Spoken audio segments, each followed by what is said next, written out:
Bonjour à tous, bienvenue pour une capsule, le libre arbitre ou le destin. Ou le destin et le libre arbitre. En fait, je vais vous parler aujourd'hui de ça, du destin.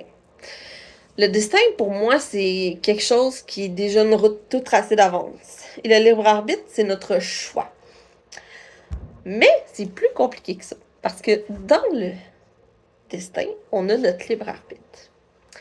Nous avons tous une route qui est tracée d'avance. On a notre nom, qui est choisi avec notre guide avant de s'incarner, notre âge, pas notre âge, notre nom, l'âge de notre décès, l'heure, le temps, la journée, etc. La journée, l'heure de notre naissance, les parents qu'on va avoir choisis. Tout ça, c'est notre destinée.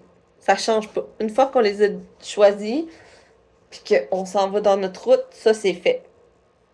Mais ensuite, le libre arbitre, c'est que tu peux décider, est-ce que je vais rester en contact avec mes parents une fois que je vais avoir ce processus-là d'être incarné? Est-ce que je vais décider un jour de plus être avec mes parents ou est-ce que je vais décider de couper les liens?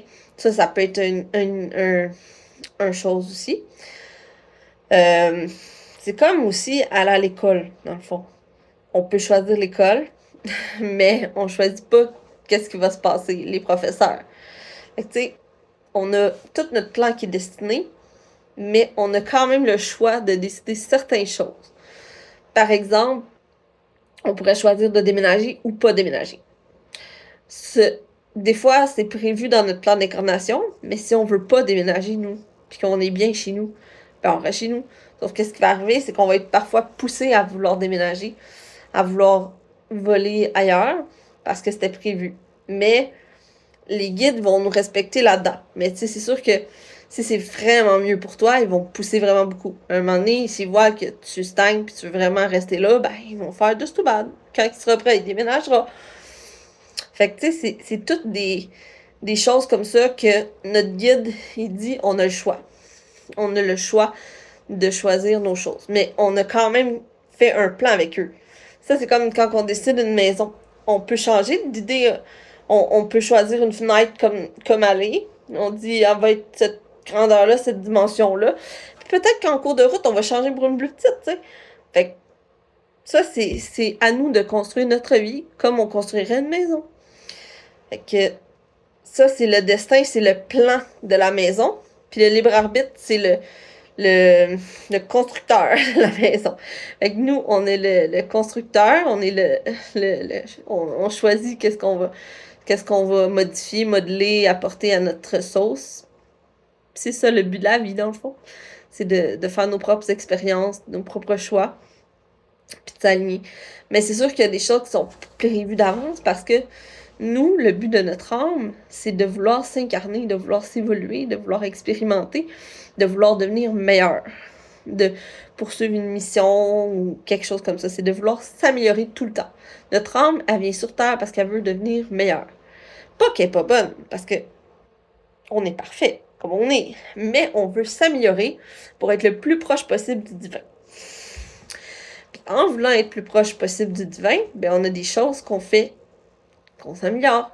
Il faut travailler les relations pour arrêter de vouloir juger ou des choses comme ça. Fait que ça, c'est une autre affaire là, que la question que j'ai choisie. Mais, mais c'est ça. Ce qu'on peut dire, c'est que dans le fond, je cherche mes mots. Ce qu'on peut dire, c'est que notre destin, c'est nous qui le forgeons, même si on a un certain pouvoir dessus. On a un certain pouvoir dessus, mais quelque chose qui est préétabli. Puis ça, ben, c'est pas grave. Ça fait que on y va comme si on décide la route. C'est comme si on dirait, je m'en vais en forêt aujourd'hui, j'emprunte ce sentier-là, mais en cours de route, j'aimerais ça prendre ce sentier-là. Ton ange gardien va faire comme, why not? C'est toi qui as le contrôle, c'est toi qui est à ce poste-là, mais elle va toujours veiller à ce que tu sois le plus juste possible dans ce que tu voulais faire comme plan de vie. Tu sais, mettons que toi, tu voulais, je sais pas moi, travailler la confiance en soi. Ben, il va t'amener des épreuves pour travailler ta confiance en soi. Même si tu prends un autre chemin que tu penses qui est plus sécuritaire, il va toujours t'amener à travailler ta confiance en soi parce que c'est ce qui était prévu au départ. Mais les choix de travailler, de façon de travailler, ça pourrait être différent. Par exemple, il pourrait t'envoyer une personne qui va t'aider à travailler, puis toi tu te dis, mais moi je veux pas travailler avec elle. Why not? T'as le droit. Est-ce que ça va changer tes plans de vie? Non, tu vas travailler ta confiance en soi, mais tu vas la travailler d'une autre façon, que ton ange gardien va t'amener une autre façon pour travailler. Je sais pas si c'est plus clair comme ça, mais moi j'aime bien la métaphore du chemin. Le chemin, la route tracée d'avance, on choisit notre chemin, mais des fois on peut en déroger. Mais la marche c'est dans le bois. C'était le plan qui était prévu, c'était la petite marche dans le bois. Fait que c'est ça. J'espère que je vous ai aidé à comprendre un peu plus le libre arbitre et le destin. Si vous avez des questions, ben n'hésitez pas. Sinon, carte, tarot et compagnie avec Valérie, likez ma page et vous pouvez avoir un tirage gratuit. Merci beaucoup!